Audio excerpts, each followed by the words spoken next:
ஒவ்வொருவருடைய வீட்டில் இரு சக்திகள் கிரியை செய்து கொண்டிருக்கிறது. ஒவ்வொருடைய வாழ்விலும் இரு சக்திகள் கிரியை செய்து கொண்டிருக்கிறது. 100 ஆண்டுகளுக்கு முன்பதாக இந்த சாபங்கள் உங்களுடைய வாழ்க்கையிலே வந்திருக்கலாம். ஆகவே இந்த சாபங்களை குறித்து நீங்கள் அறியாமல் இருக்கலாம், புரியாமல் இருக்கலாம். ஏதோ நம்முடைய தலையெழுத்து என்று சொல்லி நீங்கள் நினைத்துக் கொண்டிருக்கலாம்.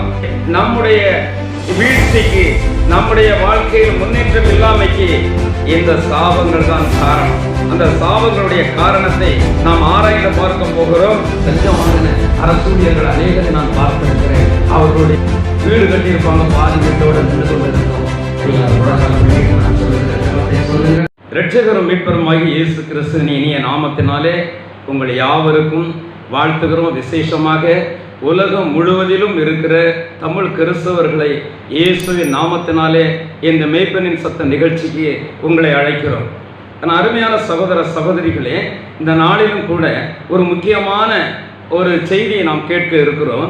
அது சாபங்கள், கர்சஸ் என்று சொல்லி ஆங்கிலத்தில் சொல்லுவார்கள். சாபங்கள் என்றால் என்ன என்பதை குறித்து முதலில் பார்ப்போம்.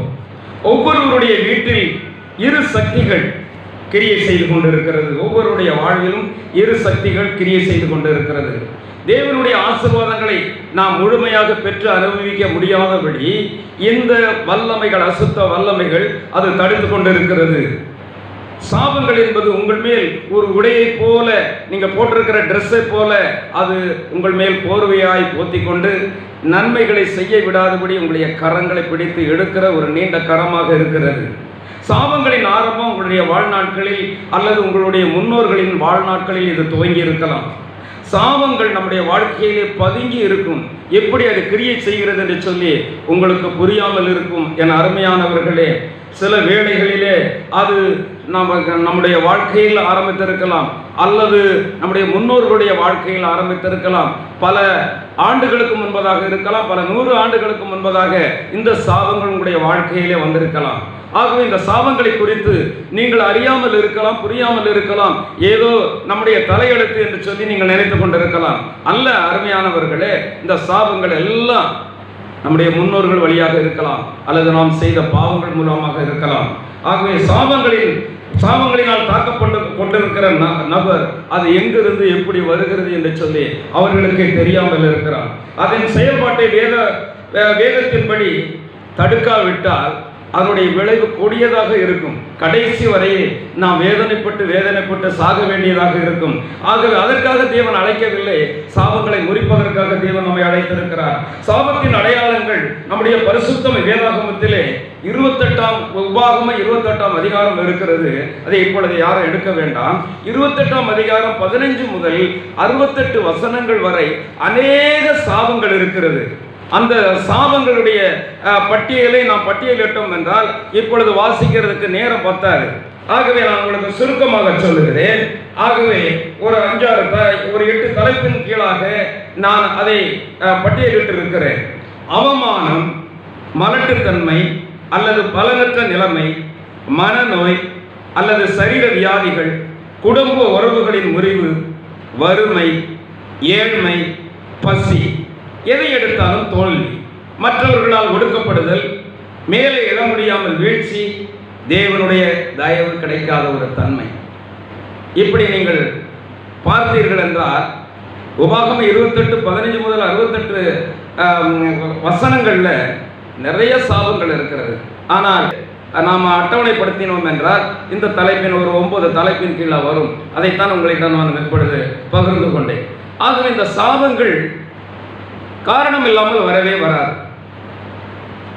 திடீரென்று உங்களுக்கு நீங்க பிறந்ததிலிருந்து வந்துருச்சு நீங்க நினைக்க வேண்டாம். நான் ஏற்கனவே சொன்னது போல உங்கள் முன்னோர்கள் வழியாக வந்திருக்கலாம், அல்லது நீங்கள் செய்த பாவங்களா இருக்கலாம். வழியாய் சாபங்கள் வரலாம், அவருடைய தாய் வழியிலே சாபங்கள் வரலாம், தகப்பன் வழியில் சாபங்கள் வரலாம். அந்த சாபங்களினுடைய விளைவுகள் தான் நீங்கள் எவ்வளவுதான் உழைத்தாலும் எவ்வளவுதான் பிழைத்தாலும் நீங்கள் வாழ்க்கையிலே முன்னேற முடியாதபடி சில கஷ்டங்களை நீங்கள் அனுபவித்துக் கொண்டிருக்கிறீர்கள். பண கஷ்டம், மன கஷ்டம், மற்ற சரீர கஷ்டங்கள், அநேக கஷ்டங்கள், தோல்விகள், இப்படிப்பட்ட காரியங்கள் எல்லாம் எந்த சாபங்களினால் வருகிறது? இந்த சாபங்களுக்கு காரணம் உண்டு என்று வேதம் சொல்லுகிறது. நீதிமொழிகள் 26:2 வாசிக்கும் பொழுது அடைக்கலான் குருவி அலைந்து போவது போலும், தகைவலான் குருவி பறந்து போவது போலும் காரணம் இல்லாமல் இட்ட சாபம் தங்காது என்று வேதம் சொல்லுகிறது. காரணம் இல்லாமல் இட்ட சாபம், அப்ப காரணத்தோடு கூடிய சாபம் இருக்கிறது என்றுதானே அர்த்தம். ஆகவே நம்முடைய வீழ்ச்சிக்கு, நம்முடைய வாழ்க்கையில் முன்னேற்றம் இல்லாமைக்கு இந்த சாபங்கள் தான் காரணம். அந்த சாபங்களுடைய காரணத்தை நாம் ஆராய்ந்து பார்க்க போகிறோம். முடிந்தால் நீங்கள் என்னோடு வேகமாக வேதத்தை நீங்கள் புரட்டி வாசிக்கலாம். முதலில் நமக்கு விக்கிரக ஆராதனை. என் அருமையானவர்களை, நாம் விக்கிரக ஆராதனையில் இருந்து வந்திருக்கிறோம். இந்த விக்கிரக ஆராதனை என்பது ஒரு பெரிய சாபம். ஆகவே நீங்கள் முழுகி ஞானஸ்நானம் எடுத்திருக்கலாம், பரிசுத்த ஆவியின் அபிஷேகத்தை பெற்றிருக்கலாம். ஆனால் இந்த விக்கிரகங்களை ஏற்கனவே வழிபட்டதினால் நம்முடைய முன்னோர்கள் வழியாக நமக்கும் அந்த சாபங்கள் வந்திருக்கிறது. இந்த சாபங்கள் முறிக்கப்பட வேண்டும். உபாகமம் 27:15 சொல்லுகிறது, கர்த்தருக்கு அருவருப்பான காரியமாகிய தொழிலாளிகளுடைய கைவேலையால் செய்யப்பட்டதும் வார்ப்பிக்கப்பட்டதுமான யாதொரு விக்கிரகத்தை உண்டு பண்ணி ஒளிப்பிடத்திலே வைக்கிறவன் சபிக்கப்பட்டவன். ஆகவே விக்கிரகத்தை செய்து வழிபடுகிறவன் சபிக்கப்பட்டவன் என்று வேதம் சொல்லுகிறது. ஏற்கனவே விக்கிரக ஆராதனையில் நாம் இருந்திருந்தோமே, ஆனால் அந்த சாபம் தொடர்கிறது. அந்த சாபத்தை முறிக்கக்கூடிய ஒரே வல்லமை நம்முடைய ஆண்டவராகிய இயேசு கிறிஸ்துவுக்கு உண்டு. ஆனால் நீங்கள் அறிக்கையிட வேண்டும் அந்த சாபத்தை. நான் முன்னாலே விக்கிரகத்தில் இருந்தேன் தகப்பனே, இந்த சாபத்தை முறித்து என்னுடைய வாழ்க்கையை ஆசீர்வதியும் என்று சொல்லி கேட்க வேண்டும். அடுத்து, பெற்றோர் தாய் தகப்பனை கனம் பண்ணாமல், அவர்களை விசாரியாமல், போஷிக்காமல், கவனிக்காமல் இருப்பதனால் வரும் சாபங்கள் உண்டு. எடுத்து வாசியுங்கள். மத்தேயு 15:4 எடுத்து வாசியுங்கள். உன் தகப்பனையும் உன் தாயையும் கனம் பண்ணுவாயாக என்றும் தகப்பனையாவது தாயையாவது நிந்திக்கிறவன் கொல்லப்பட வேண்டும் என்று தேவன் கற்பித்திருக்கிறாரே. பாருங்க, தாயை தகப்பனை கனம் பண்ணலாம், கொல்லணுமா அவனை பழைய ஏற்பாட்டு காலத்தில். அப்பனா இந்த புதிய ஏற்பாட்டு காலத்தில் உள்ள மக்கள் எவ்வளவு பெற்றோர்களை கனம் பண்ணாதபடி, அவர்களை கவனியாதபடி ஓல்டேஜ் ஹோமில், முதியோர் இல்லத்தில் கொண்டு போய் விட்டு அவர்களை தவிக்க விட்டு அனாதையாய் இறந்து போகிறார்கள் அல்லவா?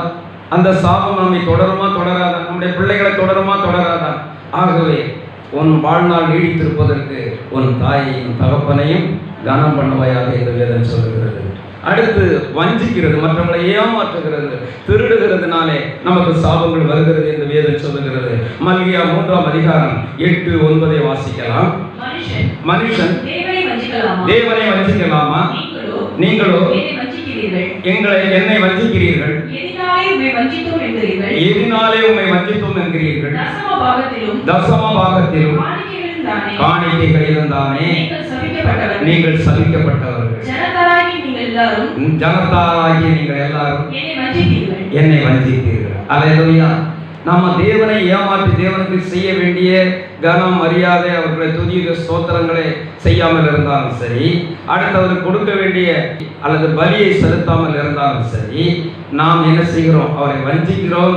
அதனால நம்ம சாபங்களை பெற்றுக்கொள்ளுகிறோம். அல்லேலூயா, அல்லேலூயா. ஆகவே இந்த சாபங்களிலிருந்து விடுபடுவதற்கு தேவனை வஞ்சியாமலும் அவருக்கு கொடுக்க வேண்டியதை திருடாமலும் நாம் இருக்க வேண்டும் என்று வேதம் எச்சரிக்கிறது. அடுத்து என்ன என்றால், பரியாசம் பண்ணுவதால் வரும் சாபம். மற்றவர்களை பரியாசம் பண்ணுதல், ஊனர், குருடர், செவிடர் இவர்களை எல்லாம் நிந்திப்பது, அவர்களுக்கு முன்னாக தடுக்கல் வைப்பது, அவர்களை கேலி பண்ணுவது, சிரிப்பது, இப்படி போன்றவற்றால் கடந்த நாட்களில் நாம் செய்திருந்தோமே, ஆனால் அது சாபமாக மாறி நமக்கு பின்விளைவுகளை ஏற்படுத்தும். எடுத்து வாசிக்கலாம். லேவியர் 19:14. செவிடனை நிந்தியாமலும் குருடனுக்கு முன்னே தடுக்கல்லை வையாமலும் தேவனுக்கு பயந்திருப்பாயாக, நான் கர்த்தர். அல்லேலூயா. இப்படிப்பட்டவர்கள் மீது இறக்கப்படணும். ஒருத்தர் குருடராக இருக்கிறார், ரோட்டை கிராஸ் பண்ண முடியாமல் இருந்தால் கரங்களை பிடித்து அவர்களை கொண்டு போய் அவர்களை கடத்தி விட வேண்டும். அதுபோல யாரும் செவிடராக இருக்க கேட்க முடியலையா, கை அசைவினாலே அசைத்து அவர்களுக்கு உதவி செய்ய வேண்டும். பேச முடியலையா, எதையும் வாங்க முடியாமல் சாப்பிட முடியாமல் இருக்கிறார்களா, அவர்களுக்கு உதவி செய்ய வேண்டும் என்று வேதம் சொல்லுகிறது. அப்படி செய்யும் பொழுது நமக்கு வரும் சாபத்தை நாம் தவிர்த்து கொள்ளுகிறோம், சாபத்திலிருந்து விடுபடுகிறோம். அடுத்து நியாயத்தை புரட்டுவதால் ஒரு சாபம். உபாகமம் 27:19 சொல்லுகிறது, பரதேசி, திக்கற்றவன், விதவை ஆகிய இவர்களுடைய நியாயத்தை புரட்டுகிறவன் சபிக்கப்பட்டவன். திக்கற்றவங்க, விதவைங்க, அவங்களாம் ஏழை, அவங்களுக்கு யாரும் இல்லை அப்படின்னு நம்ம நினைச்சிட்டு என்ன செஞ்சிடக்கூடாது, அவங்களுடைய நியாயத்தை புரட்டக்கூடாது. நல்ல வலுவாக இருக்கிறவங்கள பார்த்துக்கிட்டு அவங்களுக்கு போய் உதவி செஞ்சுக்கிட்டு இருக்கக்கூடாது. தேவன் அந்த ஏழைக்கு இறங்குகிறவன் கர்த்தருக்கு கடன் கொடுக்கிறார். ஏழை, திக்கற்ற, விதவை, அவங்கெல்லாம் கண்ணீர் விட்டா நான் அவங்களுடைய கண்ணீரை விசாரிப்பேன்னு சொல்லியிருக்கிறார். அல்லேலூயா, அல்லேலூயா. அடுத்து பாலியல் பாவங்கள் என்றால் திருமண வேதாகமம் சொல்லுகிறது. உபாகம் 27, 20, 21, 22, 23 எடுத்து வைத்துக் கொள்ளுங்கள். உபாகமம் 27, 27ஆம் அதிகாரம் 20, 21, 22, 23. இது என்ன என்றால் பாலியல் பாவங்கள் திருமணத்திற்கு முன்பதாக செய்யப்படுகிற பாவங்கள். ஒரு சிறிய இச்சையோடு பார்த்தாலே நாம் விபச்சாரம் செய்தா என்று சொல்லுகிறோம். இந்த எத்தனை பேரை நாம் விபச்சாரம் மயக்க கண்களோடு பார்க்கிறோம். இயற்கையாகவே மனிதனுக்கு இருதயத்தில் அப்படிப்பட்ட சிந்தைகள் உண்டு. ஏனென்றால் ஆதி தகப்பன் தாய் மூலமாய் சம்பாதித்த சொத்து என்று சொல்லிதான் சொல்ல வேண்டும். ஜென்ம சுவாபம். ஒவ்வொருவருடன் திருமணத்திற்கு பின்பதாக கூட சில சபல புத்தி, தன்னுடைய கணவன் தன்னுடைய மனைவியை விட்டுவிட்டு வேறு இடத்திற்கு போவது, இப்படிப்பட்டதனால சாபங்கள் வரும். என் அருமையான சகோதரனே, சகோதரியே, திருமணத்திற்கு முன்பதாக இன்று என்ன செய்கிறார்கள், காதல் பண்ணுகிறார்கள் அல்லது சேர்ந்து வாழுகிறார்கள். இதனால் அவர்களுக்கு பெரும் பிரச்சனை ஏற்பட்டு வாழ்க்கையிலே பிரிந்து விடுகிறார்கள், குழந்தை இல்லாமல் போய்விடுகிறார்கள், வாழ்க்கை இல்லாமல் போய்விடுகிறார்கள். இது நாமெல்லாம் பார்க்கிறோம். ஆக எடுத்து வாசிக்கலாம். அதை தன் தகப்பன் மனைவியோடு சயனிக்கிறவன்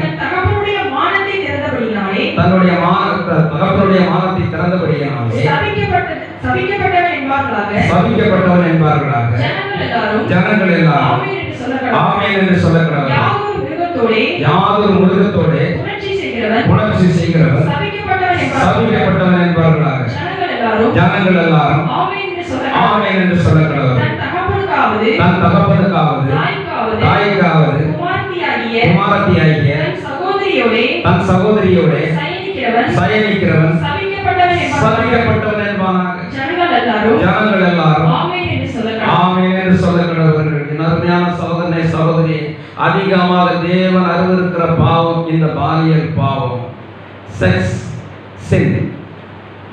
ஆகவே இதை வாலிப பிள்ளைகள் ரொம்ப கவனமாக இருக்கணும். தன்னுடைய வாழ்க்கையில ஒரு அந்த பரிசுத்தம் என்பது ஒரு கண்ணாடியை போன்றது. நீங்கள் காதல் செய்து தோல்வியடைந்தால் அந்த கண்ணாடி ஒரு கீறல் ஏற்பட்டு விட்டால் அந்த கண்ணாடியை மீண்டும் அந்த பழைய நிலைக்கு கொண்டு வர முடியாது. கண்ணாடி கீறினது தான். அது பரிசுத்தத்தை இழந்துட்டீங்கன்னு அர்த்தம். ஆண்டவர் ஏற்கனவே உங்களுக்கு வச்சிருக்கிற ஒரு நல்ல வாழ்க்கையை நீங்கள் இழந்து போயிட்டீங்கன்னு அர்த்தம். அது ஒரு சாபமாய் மாறி போயிருக்கும். ஆகவே மிகவும் எச்சரிக்கை உடையவர்களாக இருக்க வேண்டும். அடுத்து தேவ ஊழியர்களை பரியாசம் பண்ணுதல். லூக்கா 6:37 சொல்லுகிறது, நீங்கள் எடுத்து வைத்துக் கொள்ளுங்கள். தேவனுக்காக தன்னுடைய வாழ்க்கையை அர்ப்பணித்து இரவும் பகலும் அவருக்காக உழைக்கிற ஊழியர்கள் மீது பரியாசம் பண்ணுதல், அவர்களை நிந்தித்தல், அவர்களை பற்றி குறை சொல்லுதல், மற்றவர்களிடம் அவரை பற்றிய ஊழியர்களை குறித்து தவறான காரியங்களை சொல்லி பரப்புதல், இப்படிப்பட்ட காரியங்களிலே தேவன் பிரியமாய் இருப்பது இல்லை. அதனால நிறைய பேர் சாபங்களை வருவித்துக் கொண்டு தங்களுடைய பிள்ளைகளுக்கு திருமணமாக முடியாதபடி, குழந்தை பெற முடியாதபடி அநேக காரியங்கள், என் அருமையான சகோதரனே, சகோதரியே, வாழ்க்கையில உயர்வு பெற முடியாமல் இருக்கிறார்கள். அதாவது சாபம் பயங்கரமான சாபம். ஏனென்றால் தேவனுக்கு சர்வ வல்லமையுள்ள தேவனுக்கு ஊழியம் செய்கிறவர்களை சபித்தாலோ அல்லது திட்டினாலோ அவர்களை குறித்து குறை பேசினாலோ அந்த சாபம் உடனே பலிக்கும் என்று நான் என்னுடைய வாழ்க்கையில நான் பார்த்திருக்கிறேன். அருமையான சகோதரனே சகோதரி, எத்தனை பேர் நான் அவங்களுடைய குடும்பம் எல்லாம் பாழாய் போனதை நான் பார்த்திருக்கிறேன். மிகவும் எச்சரிக்கையுடையவர்களாக இருக்கிறார்கள். வாசிக்கலாம். மற்றவர்களை குற்றவாளிகள் என்று தீர்க்காதிருங்கள், அப்பொழுது நீங்களும் குற்றவாளிகள் என்று தீர்க்கப்படாதீர்கள். மற்றவர்களை ஆக்கினைக்குள்ளாக்கும்படி தீர்க்காதிருங்கள், அப்பொழுது நீங்களும் ஆக்கினைக்குள்ளாக தீர்க்கப்படாதிருப்பீர்கள். விடுதலை பண்ணுங்கள், அப்பொழுது நீங்களும் விடுதலை பண்ணப்படுவீர்கள். அல்லேலூயா. ஆம், அருமையான சகோதரரே சகோதரியே, மற்றவர்களை நாம் குற்றப்படுத்தக்கூடாது, மற்றவர்களை நியாயம் இருக்கக்கூடாது. காலகட்டத்திலே மற்றவர்களை எளிதாக நாம் குறை பேசுகிறோம், மற்றவர்களை நியாயம் இருக்கிறோம். அப்படிப்பட்ட காரியங்களிலிருந்து நாம் விடுவிக்கப்பட வேண்டும். ஆகவே சாபங்களை ஏற்றுக்கொள்ளக் கூடாது. அடுத்து பின்புறணை பேசுவது, முன்னால் ஒன்று பேசுவது, பின்னால் ஒன்று பேசுவது. வேதம் சொல்லுகிறது, உன் ஜனங்களுக்குள்ளே அங்கு இங்கும் போல் சொல்லி திரியாயாக. இனிமேல் அப்படிப்பட்ட ஒரு பாவம் நம்மிடம் வரக்கூடாது. அதனால் நமக்கு சாபமும் நம்முடைய வாழ்க்கையை நாசப்படுத்தி விடக்கூடாது. எச்சரிக்கையாக இருக்க வேண்டும். அடுத்து வாசிக்கிறோம், தூஷிப்பதால் வரும் சாபங்கள். பரிசுத்த ஆவியானவரை ஆண்டவராக இயேசு கிறிஸ்து சொன்னார், எந்த பாவங்களும் உங்களுக்கு மன்னிக்கப்படும், ஆனால் பரிசுத்த ஆவியானவருக்கு விரோதமாய் செய்த பாவம் உங்களுக்கு மன்னிக்கப்படாது என்று வேதம் சொல்லுகிறது. ஆக பரிசுத்த ஆவியானவரை குறித்து எல்லளவும் ஒரு சிறிதளவு கூட சிந்தனையிலும் விரோதமாக அவரை குறித்து நீங்கள் பேசவும் கூடாது, எண்ணவும் கூடாது. அப்படிப்பட்ட பாவங்களை செய்கிறவர்களுக்கு பெரிய சாபம் அவர்கள் வாழ்க்கையில் வகிக்கிறதை நான் பார்த்திருக்கிறேன். அருமையானவர்களே, அப்படிப்பட்ட சாபத்தை நாம் கட்டிக்கொள்ளக்கூடாது. உபாகமம் 27:25 லஞ்சம், எதுக்கெடுத்தாலும் லஞ்சத்தை வாங்குகிற அதிகாரிகள் உண்டு, அரசியல்வாதிகள் உண்டு. நாமும் கூட மற்றவர்களுக்கு நீ அதை செஞ்சேன்னா நான் இதை செய்யறேன் அப்படின்னு சொல்லி நாம் அதுவும் ஒரு லஞ்சம் தான். ஆகவே அப்படிப்பட்ட காரியங்களிலிருந்து விடுவிக்கப்பட வேண்டும். வாசிக்கலாம்.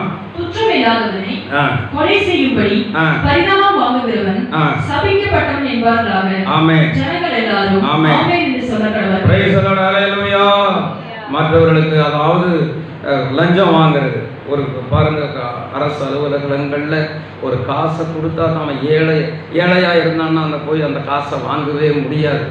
ஒரு சகோதரி கூட நாங்கள் சொல்லிக்கிட்டு இருக்கிறாங்க, இந்த மாதிரி எனக்கு வர வேண்டிய பணம் வரவில்லை, ஏனென்றால் கொடுக்க வேண்டியது அங்கே கொடுக்கப்படவில்லை. ஆகவே இப்படி இந்த லஞ்ச லாவணியங்கள் நிறைந்திருக்கிறது. இந்த லஞ்ச லாவணியங்கள் வருகிறதுனாலே அவர்கள் தற்காலத்தில் தற்சமயமாக அவங்களுக்கு ஒரு சந்தோஷமாக இருக்கலாம். ஒரு 50 ரூபா 100 ரூபா அல்லது 1000 ரூபா வாங்கி போட்டிருந்தா அதில் ஒரு சந்தோஷமாக இருக்கலாம். ஆனால் அந்த சாப காசு வீட்டுக்கு போவதற்குள்ளாக அவன் குடித்து விட்டு போவான், இல்லை என்றால் குழந்தைக்கு உடல்நிலை சரியில்லாமல் போகும், அதற்கு செலவிட வேண்டியதாக இருக்கலாம். இப்படி லஞ்சம் வாங்கின அரசூழியர்கள் அநேகரை நான் பார்த்திருக்கிறேன். அவர்களுடைய பெண்கள் எல்லாம், குழந்தைகள் எல்லாம் திருமணம் செய்து கொடுக்கப்பட முடியாதபடி வீடு கட்டியிருப்பாங்க, பாதி வீட்டோடு நின்று கொண்டு இருக்கும். அவருடைய வாழ்க்கையிலே அவங்க கடைசி வரையில், அவங்க சாகிறது வரையில் இன்னொரு இடத்துல போய் ரிட்டையர் ஆனாலும் ஓய்வு பெற்றாலும் வேலை செய்து கொண்டு இருப்பதை நான் பார்த்திருக்கிறேன். ஆகவே இப்படிப்பட்ட லஞ்சம் வாங்குகிறவர்களுக்கு நீங்கள் அறிவுரை சொல்ல வேண்டும். நீங்கள் இப்படி செய்வதால் உங்களுடைய சந்ததிகள் பாதிக்கப்படும், நீங்கள் இப்பொழுதும் பாதிக்கப்படுவீர்கள். ஆகவே இதை வாங்க வேண்டாம் என்று சொல்லி கிறிஸ்துவுக்குள்ளாய் அன்பாக அவர்களுக்கு அறிவுரை சொல்லி அந்த சாபத்திலிருந்து விடுவிக்க வேண்டும். அடுத்து தேவனுடைய வார்த்தையை புறக்கணிப்பதால் நமக்கு சாபம் வருகிறது. அதே உபாகமம் 27:26 எடுத்து வாசியுங்கள். இந்த நியாயப்பிரமாண வார்த்தைகளை எல்லாம் கைக்கொண்டு நடவாதவன் சபிக்கப்பட்டவன். நீங்க வேதத்தை முதல்ல வாசிக்காதே ஒரு பெரிய சாபம், வாசித்து விட்டு அதன்படி நடக்காத ஒரு சாபம். அதனால் சாபங்கள் தொடர்ந்து கொண்டே இருக்கிறது. ஏனென்றால் வேதத்தை அவர்கள் அந்நிய காரியமாக எடுத்துக்கொண்டார்கள். வேதம் அப்படித்தான் சொல்லுகிறது. ஆண்டவராகிய தேவன் சொல்லுகிறார், நான் வேதத்தை அவர்கள் கையில் எழுதி கொடுத்தேன், அவர்கள் அந்நிய காரியமாய் எண்ணினார்கள் என்று சொல்லி. ஆகவே வேதத்தை கைக்கொள்ளாதவர்களுக்கு நிச்சயமாய் சாபம் வரும். இந்த அங்கு வருகிற ஒவ்வொருவரையும், இதை கேட்டுக்கொண்டிருக்கிற ஒவ்வொரு தேவ பிள்ளைகளையும் நான் அன்பாய் பண்பாய் பாசமாய் நேசமாய் உங்களை கேட்டுக்கொள்ளுகிறேன். ஆனால் தினமும் வேதத்தை வாசியுங்கள், இருதயத்திலே அதை வைத்து தியானியுங்கள், அதன்படி நடக்க நீங்கள் முயற்சி செய்யுங்கள். ஆகவே அருமையானவர்களே, இந்த சாபங்களினால் தீராத வியாதி வருகிறது. மலட்டு தன்மை வருகிறது, பெண் மற்றும் ஆண் உறுப்புகளில் பிரச்சனை ஏற்படுகிறது, குழந்தை பிறக்க முடியாதபடி திருமண உறவு முறிவு ஏற்படுகிறது, தொடர்ந்து பண பற்றாக்குறை ஏற்படுகிறது. ஏனென்றால் தேவனுக்கு செய்ய வேண்டிய காரியங்களை செய்யாதபடி, ஏழைகளுக்கு இறங்காமல் தர்மம் செய்யாதபடி, இப்படி நாம் பரிபூரணமாய் இருக்கையில் தேவனை குறித்தோ மற்றவர்களை குறித்தோ கவலை இல்லாமல் வாழ்ந்தோமேனால் நிச்சயமாய் பணக்குறைவு ஏற்படும், மனக்குறைவு ஏற்படும். ஆகவே விபத்துகள் வரும், அகால மரணங்கள் ஏற்படுகிறது என்று வேதம் சொல்லுகிறது. அருமையானவர்களே, இந்த நாளிலும் கூட இப்படிப்பட்டதான இந்த சாபங்களிலிருந்து தேவன் நிச்சயமாய் முறிப்பதற்கு அவர் போதுமானவராக இருக்கிறார். அல்லேலூயா. நாம் எப்படி விடுவிக்கப்படுவது என்பது சொல்லி வேகமாக நாம் சொல்லி முடிக்க விரும்புகிறேன். வாசிக்க கேட்போம். மரத்திலே தூக்கப்பட்ட எவனும் சபிக்கப்பட்டவன் என்று எழுதியிருக்கிறபடி கிறிஸ்து நமக்காக சாபமாகி நியாயப்பிரமாணத்தை சாபத்திற்கு நம்மை நீங்களாக்கி மீட்டுக் கொண்டார். ஆபிரகாமுக்கு உண்டான ஆசீர்வாதம் கிறிஸ்து இயேசுவினால் புறஜாதிகளுக்கு வரும்படியாக ஆவியை குறித்து சொல்லப்பட்ட வாக்குத்தத்தத்தை நாம் விசுவாசத்தினாலே பெரும்படியாக இப்படி ஆயிற்று. அல்லேலூயா.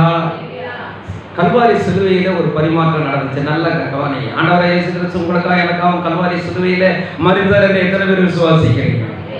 அல்லேலூயா. அப்ப அவர் கல்வாரி சிலுவையில தொங்கும் பொழுது ஒரு பரிமாற்றம் நடந்துச்சு. நம்முடைய சாபங்கள் எல்லாம் 2000 ஆண்டுகளுக்கு முன்பதாக மரித்திருந்தாலும் இப்பொழுது இருக்கிற நம்முடைய சாபங்களை எல்லாம் அவர் கல்வாரி சிலுவையில் ஏற்றுக்கொண்டார். ஆமென். அல்லேலூயா. கல்வாரி சிலுவையை ஏற்றுக்கொண்டு அவர் அந்த கல்வாரி சிலுவையின் மூலமாய் சம்பாதித்த ஆசீர்வாதங்கள் எல்லாம், அந்த ஆபிரகாமுடைய ஆசீர்வாதங்கள் எல்லாம் கிறிஸ்துவை யாரெல்லாம் விசுவாசிக்கிறார்களோ அவர்கள் சாபங்கள் எல்லாம் நீக்கப்பட்டு ஆபிரகாமுடைய ஆசீர்வாதங்கள் அவர்களுக்கு வருகிறது என்று வேதம் போதிக்கிறது. அல்லேலூயா. நீங்கெல்லாம் விசுவாசிக்கிறீங்களா? இயேசு கிறிஸ்து சிலுவையில் தூக்கப்பட்ட அந்த இயேசுவை நோக்கி பார்க்கிற வேளையில என்னுடைய சாபங்கள் எல்லாம் முறிந்து போறது. அல்லேலூயா. அல்லேலூயா. இப்ப இருக்கிற குறைவுபட்ட வாழ்க்கை, என்னுடைய தாழ்ச்சி உள்ள ஒரு வாழ்க்கை எல்லாம் மாறி தேவன் ஆபிரகாமுடைய ஆசீர்வாதங்கள் திரளான ஆஸ்தி உடையவனாய் இருந்தான். அவனுடைய சம்பத்துகள் எல்லாம் அதிகமாக இருந்தது, பூமி தாங்க கூடாமல் இருந்தது என்று வேதம் சொல்லுகிறது. அவனுடைய வேலைக்காரன் அவரை பற்றி என்ன சொல்லுகிறார்? என்னுடைய எஜமான் சீமானாய் இருக்கிறார். அல்லேலூயா. அப்ப ஆபிரகாமுடைய ஆசீர்வாதம் நீங்க சீமானாய் இருக்க வேண்டும். அல்லேலூயா. சீமாட்டிகளாய் இருக்க வேண்டும். அல்லேலூயா. சொல்லுகிறது சிலுவையிலே நமக்காக பாடுகளை அனுபவித்து நம்முடைய துக்கங்களை எல்லாம் அவர் சுமந்தார், நம்முடைய சாபங்களை ஏற்றுக்கொண்டார். வாசிக்கலாமா? ஏசாயா தீர்க்கதரிசியின் புத்தகம் 53ஆம் அதிகாரம் 4ஆம் வசனமும் 5ஆம் வசனத்தையும் நாம் வாசிக்க கேட்போம். மெய்யாகவே அவர் நம்முடைய பாடுகளை ஏற்றுக்கொண்டு நம்முடைய துக்கங்களை சுமந்தார்.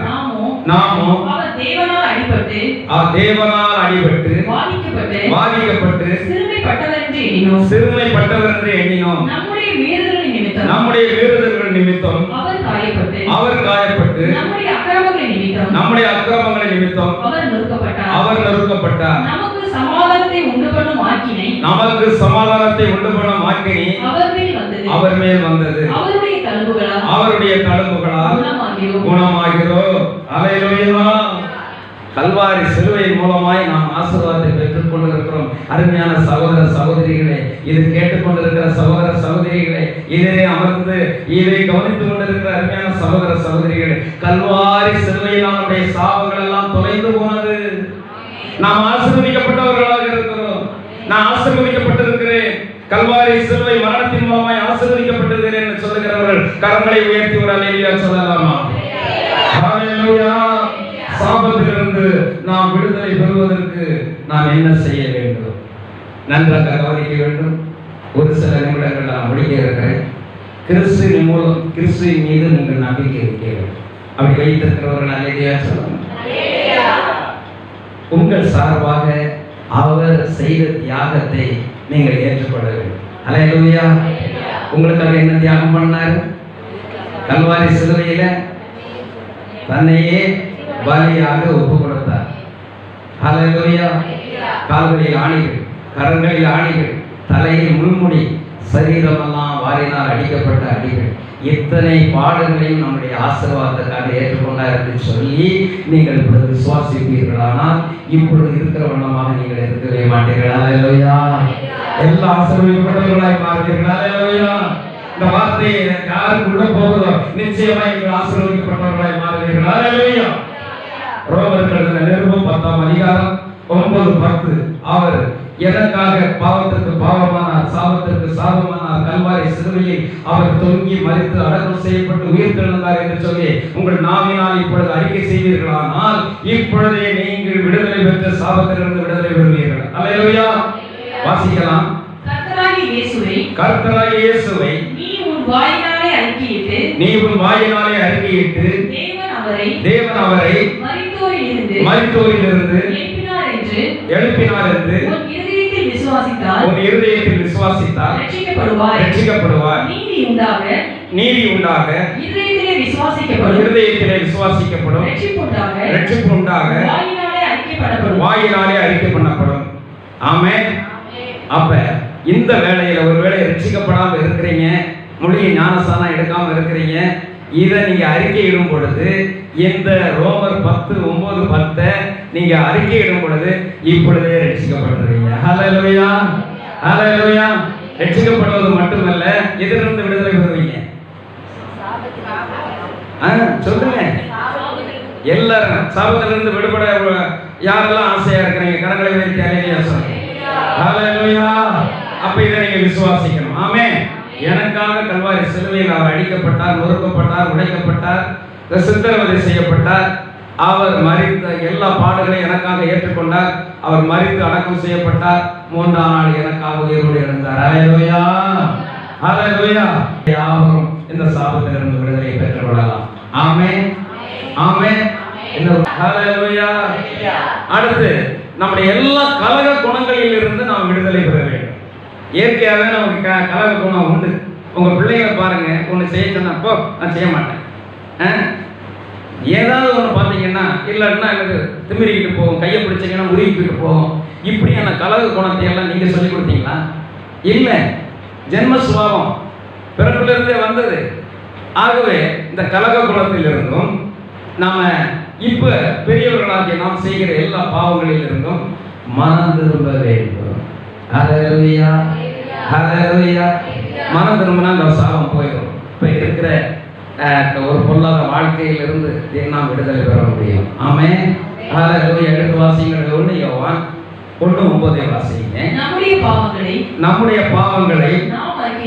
நாம் அறிக்கையிட்டால் பாவங்களை நமக்கு மன்னித்து எல்லா அநியாயத்தையும் நீக்கி நம்மை சுத்திகரிப்பதற்கு அவர் உண்மையும் நீதியும் ஆமென். அல்லேலூயா. நம்முடைய பாவங்களை எல்லாம் அறிக்கையிடுவதற்கு எத்தனை பேர் ஆயத்தமா இருக்கிறீங்க? அல்லேலூயா. முதல்ல பாவி என்று நாம் ஒத்துக்கொள்ள வேண்டும். ஆமென். பாவத்திலிருந்து விடுபடும் பொழுது சாபத்திலிருந்து விடுபடலாம். Amen. Praise the Lord. Alleluia. இப்போது இருக்கிற நிலையிலிருந்து நான் விடுவிக்கப்பட வேண்டும் என்று விரும்புகிறவர்கள் அவர் அல்லேலூயா சொல்லலாம். நல்ல ஒரு அல்லேலூயா. ஹல்லேலூயா. ஹல்லேலூயா. உங்களுக்கு விரோதமாக தீங்கு செய்தவர்களை, உங்களுக்கு விரோதமாக தவறு செய்தவர்களை மன்னிக்க நீங்க ஆயத்தமா இருக்கிறீர்களா? எத்தனை பேர் ஆயத்தமா இருக்கிறீங்க? ஹல்லேலூயா. 2 சகோதரிகள், அக்காவும் தங்கச்சி வந்து நன்றாக தான் இருப்பாங்க. ஆனால் அக்கா வந்து ஒரு மாதிரியாக தங்கச்சியை நடத்திக்கிட்டு இருப்பாங்க. திடீரென்று அக்காவுக்கு கேன்சர் வந்து விட்டார். கேன்சர் வந்து விட்ட உடனே அவங்க ஒரு நல்ல விசுவாசிகள் தான். பாஸ்டர்கிட்ட போய் இந்த மாதிரி எனக்கு கேன்சர் வந்துருச்சு, பாதிக்கப்பட்டு ஜெபத்திற்காக கடந்து போயிருக்கிறார். அப்பொழுது அவர்கள் செபிக்கும் பொழுது கர்த்தருடைய ஆவியானவர் அவர்களோடு இடைப்பட்டார். ஒரு சகோதரிகிட்ட போய் மன்னிப்பு கேட்டு பண்ணியிருக்கிறார், அதனால செய்ய முடியாதுன்னு சொல்லி மன்னிப்பு கேட்க மறந்துட்டார். ஆனால் வியாதி எப்படி அவருடைய கொடூர கருத்து கொண்டிருந்தது. அதற்கு முன்பதாக கீழ்ப்படிந்து சகோதரியிடம் போய் மன்னிப்பு கேட்ட மறுநாளே அந்த கேன்சர் வியாதியிலிருந்து, அந்த சாவுகளிலிருந்து விடுவிக்கப்பட்டார்கள். ஹல்லேலூயா, ஹல்லேலூயா. ஆகவே நாம் மன்னிக்க வேண்டும், மற்றவர்களை மன்னிக்க வேண்டும். ஒரு ஆண்டவரோடு உப்புரவாக நாம் முயற்சி செய்யணும். அதற்கு பின்பு நாம் என்ன செய்ய வேண்டும்? மாந்திரீகம் மற்றும் சாத்தானின் பொருட்களோடு இருக்கும் தொடர்பை அறவே துண்டித்து விட வேண்டும். இன்னும் சிலர் வீடுகளிலே கிறிஸ்தவ முறைப்படி கூட சிலுவையில் அந்த தகடுகளை அடிக்க வீட்டில் கட்டு இருக்கும் இல்லையா? வீட்டில் மந்திரிச்சு ஏதாவது தொங்கும், அல்லது தேங்காயை பங்கு விட்டுருப்பாங்க, அல்லது வேறு ஏதாவது இருக்கும். அப்படிப்பட்ட ஏதாவது ஒரு காரியங்கள் உங்கள் வீடுகளில் இருக்கிறதா? இருந்தால் அது ஒரு சாபம். ஆகவே அதிலிருந்து விடுபட வேண்டும். அடுத்தது ஜோசியம் பார்க்கறது, குறியை கேட்கறது, அடுத்து என்னென்னலாம் போடுவாங்க, தாயத்தை போட்டு பார்ப்பாங்க. அடுத்து வேறு என்னென்ன காரியங்கள்லாம் இருக்குது. ஜோசியம் பொழுது தேவன் நம்மை ஆசீர்வதிப்பார். ஹல்லேலூயா. போன குடும்பம் பெருசுனா போக மாட்டாங்க, முட்டத்தில் யாரும் வந்தாங்கன்னா போக மாட்டாங்க இல்லையா? இப்படி பல சகுனங்கள்லாம் பார்க்கறது, நல்ல நாள் பார்க்கறது, நட்சத்திரம் பார்க்கறது, நாள் பார்த்து திருமணம். பெந்தகோஸ்து ஆளுகளை நல்ல நாள் பார்த்து திருமணம் செஞ்சுட்டு இருக்கிறார். புதன்கிழமை தான் பண்ணுவாங்க. Praise the Lord. Hallelujah, hallelujah. ஆனால் ஆண்டவருக்கு எல்லா நாளும் நல்ல நாள். ஆமென். 6 நாட்களையும் எல்லாவற்றையும் படைத்து எல்லாம் நல்லது என கண்டார். ஆமென். 6 நாள் 7 நாள் இருக்கிற நல்ல நாள். ஹல்லேலூயா, ஹல்லேலூயா. ஆகவே தேவனை விசுவாசிக்கிறவர்கள் நல்ல நாள் பார்க்க கூடாது. ஆமென், ஹல்லேலூயா. இவற்றிலிருந்து விடுபட்டதற்கு அடையாளமாக இதுவரை நீங்க மூழ்கி ஞானஸ்தானம் எடுக்காமல் இருந்தால் உடனே ஒரு நல்ல திருச்சபையில போதகர்கிட்ட நீங்கள் திருமுழுக்கை பெற்றுக்கொள்ள வேண்டும், ஞானஸ்தானத்தை பெற்றுக்கொள்ள வேண்டும். அல்லேலூயா. பரிசுத்த ஆவியானவருடைய நிரப்புதலை நீங்கள் பெற்றுக்கொள்ள வேண்டும். அப்பொழுதுதான் இந்த பாவங்களிலிருந்து நீங்கள் விடுவிக்கப்பட முடியும். உங்கள் சரீரத்தை ஆவியானவருடைய சரீரமாக நீங்கள் ஒப்புக் கொடுக்க வேண்டும். ஆமென். எப்பொழுதும் நீங்கள் துதித்துக் கொண்டே இருக்க வேண்டும், ஸ்தோத்திரித்துக் கொண்டே இருக்க வேண்டும். அதை உங்களுடைய தேவனுடைய ஆலயமாக நீங்கள் அதை கருதி பரிசுத்தமாய் வைத்துக் கொள்ள வேண்டும். ஆமென். தீட்டுப்படக்கூடாது. ஹல்லேலூயா. வெற்றிலை, புகையிலை, பாக்கு, பார்பராக்கு, மற்ற காரியங்களில் இருந்து நீங்கள் விடுபடணும். பொழுதுபோக்குக்காக சினிமா, சீரியல் இந்த மாதிரி காரியங்கள் செய்வதனால தேவனுக்கு பிடிக்காத, தேவனுக்கு புறமான காரியங்களை செய்யும் பொழுது கர்த்தர் அருவருக்கிறார். அது நமக்கு சாபமாய் மாறி போகிறது. ஆகவே இந்த விடுதலைக்கான படிகளை நீங்கள் பார்த்தீர்கள். அதே உபாகமம் 28ஆம் அதிகாரம் 2 முதல் 13 வசனங்களை நீங்கள் வாசிக்கிற வேளையிலே ஆசீர்வாதங்கள் சொல்லப்பட்டிருக்கிறது. அதை ஒரு 6 தலைப்பின் கீழும் உங்களுக்கு நான் சொல்லி இப்பொழுது ஒரு விடுதலை ஜெபத்திற்குள்ளாய் உங்களை நடத்தி முடிக்க விரும்புகிறேன். ஆகவே 2 முதல் 13 வசனங்களை நீங்கள் அடிக்கடி வாசிப்பீர்கள். ஆனால் அதில் திரும்ப திரும்ப சொல்லப்படுவது என்னவென்றால், வாழ்க்கையில நீ ஆண்டவருடைய சத்தத்துக்கு கீழ்ப்படிந்து, அவருக்கு அடங்கி ஒடுங்கி கீழ்ப்படிந்து, அவர் விரும்புகிற பரிசுத்தம், உண்மை, நீதி, உத்தமத்தோடு வாழ்வாயானால் உனக்கு வாழ்க்கையில் உயர்வு உண்டாகும். கரங்களை தட்டி தேவனை மகிமைப்படுத்தலாம். ஆண்டவருக்கு நீ கீழ்ப்படிந்து உண்மையாய் வாழ்வாயானால் உன் வாழ்க்கையிலே ஒரு பெரிய உயர்வு உண்டாகும். ஆமென். இதுவரை ப்ரமோஷன் இல்லையா? தேவன் உனக்கு ப்ரமோஷனை கொடுப்பார். ஹல்லேலூயா, ஹல்லேலூயா. ட்ரான்ஸ்ஃபர் இல்லையா? ட்ரான்ஸ்ஃபர் கொடுப்பார். ஹல்லேலூயா. அதுல இருக்க வருமானத்துல பெருக்கம் இல்லாம இருக்கிறதா? ஆண்டவர் வருமானத்தை கூட்டி கொடுப்பார். ஹல்லேலூயா. மென்மேலும் உன்னை உயர்த்துவார். ஹல்லேலூயா. உயர்வு உண்டாகிக் கொண்டே இருக்கும். ஹல்லேலூயா. அடுத்து பெருக்கம். ஆமென், ஹல்லேலூயா. அந்த பெருக்கம் உண்டாகும். ஆமென். ஆடு மாடுகள் இருந்தாலும் பெருக்கம் உண்டாகும். ஹல்லேலூயா. ஆடு மாடுகள் இதுவரையில இழந்ததுக்கு சரியாகவும் நிகராகவும் அவர் திருப்பி கொடுப்பார். ஹல்லேலூயா. ஒரு மாடு போச்சுன்னா 7 மாடு வரும். 2 ஆடுகளை செத்துருச்சுன்னா எத்தனை ஆகும்? 7 மடங்கு வரும். ஆமென், ஹல்லேலூயா. எத்தனை கோழி போனாலும் அத்தையும் ஆண்டவர் திரும்புவார், திருப்பி கொடுப்பார். திரளா எந்த இடத்துல பெருக பண்ணுவார். ஆமென், ஹல்லேலூயா. அடுத்த செழிப்பு எப்பொழுது பார்த்தாலும் செழிப்பா இருக்கும். ஹல்லேலூயா. சிலர் எப்போ எவ்வளவுதான் சாப்பிட்டாலும் முகம் தொங்கிக்கிட்டே இருக்கும். ஆனா எப்போ பார்த்தாலும் சாப்பிடாவிட்டாலும் கூட அந்த தேவனுடைய ஒரு ஆசீர்வாதம் இருக்கும் பொழுது அவர்கள் செழிப்புள்ளவர்களாக இருப்பார்கள். ஹல்லேலூயா. எப்பொழுதும் சிரித்த முகமாய் இருப்பார்கள். ஹல்லேலூயா. எதை எடுத்தாலும் வெற்றி, தொட்டதெல்லாம் துவங்கும். ஆமென்.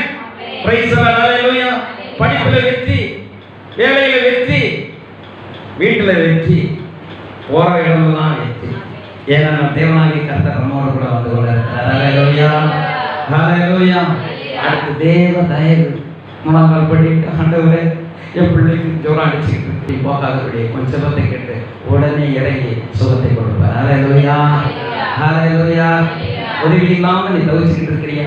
பண உதவி இல்லாம இருக்கலாம், மற்ற மனிதர்களுடைய உதவி இல்லாம இருக்கலாம். முழங்கால் படிக்கிட்டு கேட்டா உடனே ஆட்களை அனுப்பி கொடுக்கிறார். ஹalleluya. ஹalleluya. இந்த நாட்களை நான் பிராக்டிக்கலா நடக்கிறத நான் பேசிக்கிட்டு இருக்கிறேன். என் வாழ்க்கையில நடக்கிறத நான் பேசிக்கிட்டு இருக்கிறேன். ஹalleluya. கர்த்தர் உங்களுக்கு அப்படியே செய்வார். ஹalleluya. ஹalleluya.